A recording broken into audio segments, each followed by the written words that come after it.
Eu sou professora do curso do mestrado de Ciências e Matemática do Instituto Federal de Educação do Espírito Santo, né? Com a perspectiva da educação científica na base do conhecimento. Entendeu? Então, o que é isso?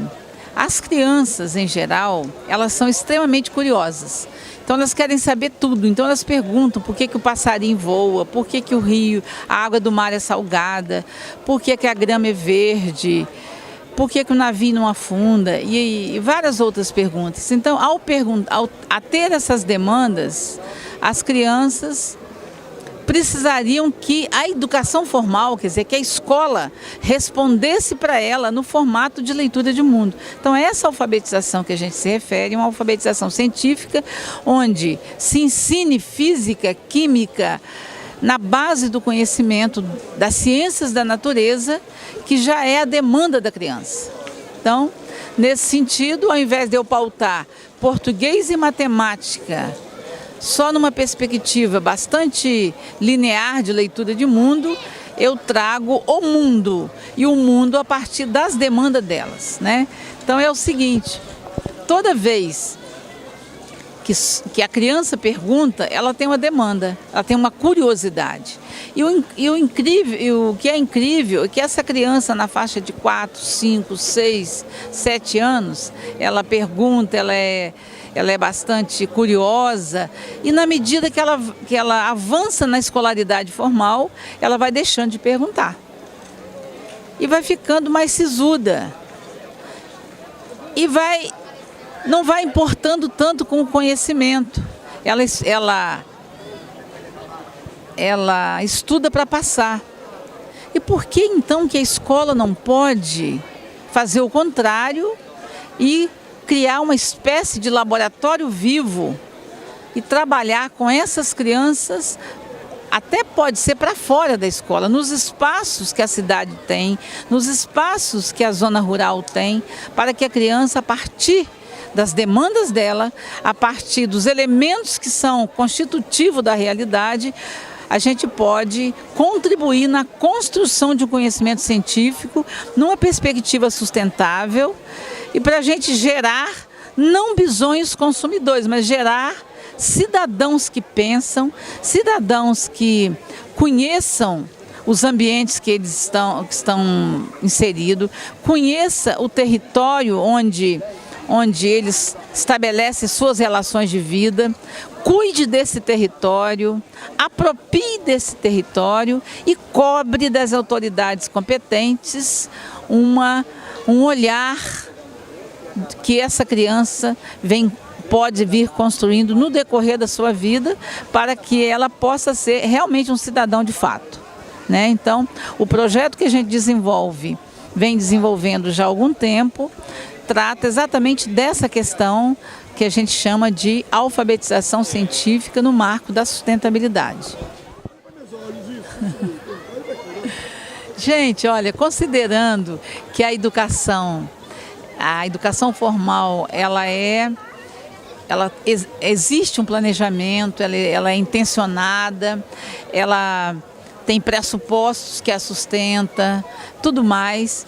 A gente gostaria também de estar acrescentando aqui o seguinte: ao estudar o processo de trabalhar física e química, como eu já disse, no início da escolaridade, para ir ao encontro das demandas das crianças, é necessário que a gente registre que esta ausência da educação científica para as crianças, ela é uma questão histórica devido à nossa dependência, né?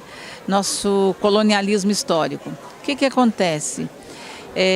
Os historiadores em educação registram que desde o início da República, essa sonegação existe, porque lá no início da República já estava agraçando a questão da ciência, do ensino de ciências na Europa. Aí foi sugerido que incluísse no currículo aqui no Brasil. Aí os positivistas da época, né, disseram o seguinte: Augusto Comte, que foi o precursor do positivismo, ele determina ou ele sugere que ciências naturais sejam ensinadas apenas a partir dos 14 anos. Nesse sentido, se a gente estabelecer uma conexão com o século XIX, final do século XIX, início do século XX, com o século XXI, a gente vai observar que na estrutura curricular de hoje, a física e a química comparecem apenas no 9º ano, no final do ensino fundamental.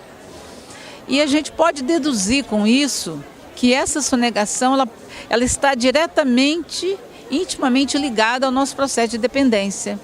Haja vista que continuamos a exportar commodities, continuamos a ser um país, né, ainda não desenvolvido, né? A gente também precisa discutir o que significa esse desenvolvimento, aí já é uma outra conversa. Entretanto, é preciso registrar que, ao sonegar a alfabetização científica para nossas crianças, a gente está contribuindo para que a gente continue a ser um país agroexportador, hoje um dos maiores exportadores de minério de ferro, principalmente de grãos.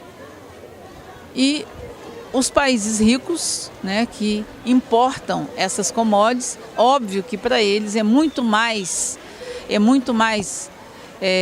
negócio que nós, dos países em desenvolvimento, que eles chamam, né, dos países latino-americanos, nós aqui no Brasil, não investimos na educação científica, porque aí a gente vai ter pouca geração de ciência e, portanto, pouca geração de tecnologia, e continuamos a importar tecnologia.